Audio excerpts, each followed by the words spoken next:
আসসালামু আলাইকুম। আমেরিকার ফোর্ট লডারডেলে আমার এক বন্ধু বন্ধু বাসা খুঁজতেছে। ওর ফ্যামিলি নিয়ে নিউ ইয়র্কে চলে গেছে, বাট এখন যেহেতু নিজে এখানে ব্যবসা করবে তাই একটা বাসা খুঁজতেছে। তো এখানে বাসা দেখতে আসলাম। তো এখানেও বাংলাদেশে দেখলাম যে এরকম ফর রেন্টের মতো লেখা থাকে এবং নাম্বার দেওয়া থাকে।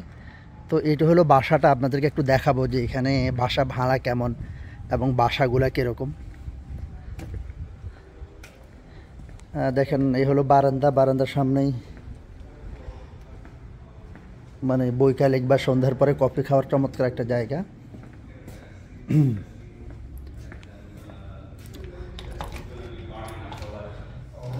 এই হলো লিভিং রুম। এখানে কিচেন এরকম লিভিং রুমের পাশে থাকে এবং প্রতিটা বাসায় ফ্রিজ থাকে, রান্নার ওভেন থাকে, বক্সগুলো থাকে। একটা রুম, এটা হলো মেইন বেডরুমটা, ছোট্ট একটা বেডরুম। ফ্যান আছে এবং লাইট আছে। আর এই দিক দিয়া কি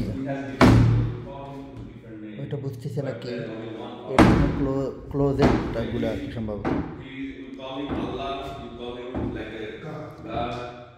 এটাও ক্লোজেট, এটা হলো মূল ক্লোজেট। আর এইখানে হলো বাথরুম, ছোট্ট একটা বাথরুম, ছোট্ট একটা ইয়ে। আবার এই দিকটা ব্যাকও যাওয়ার সুযোগ আছে। এই হলো ব্যাক সাইড।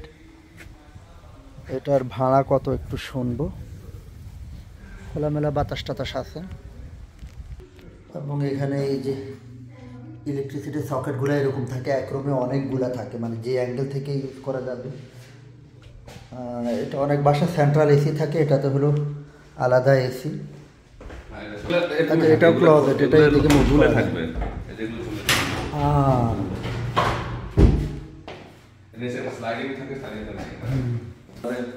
খুবই সুন্দর ডিজাইন করছে অবশ্য। এটার ভাড়া কত বলতেছে বন্ধু? সব কিছু মিলিয়ে 1600।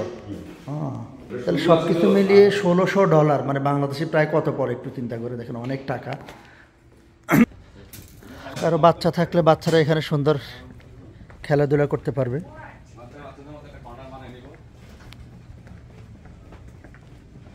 দেখেন, এটা হলো পিছনের সাইডটা, খোলামেলা আছে বাসাটা।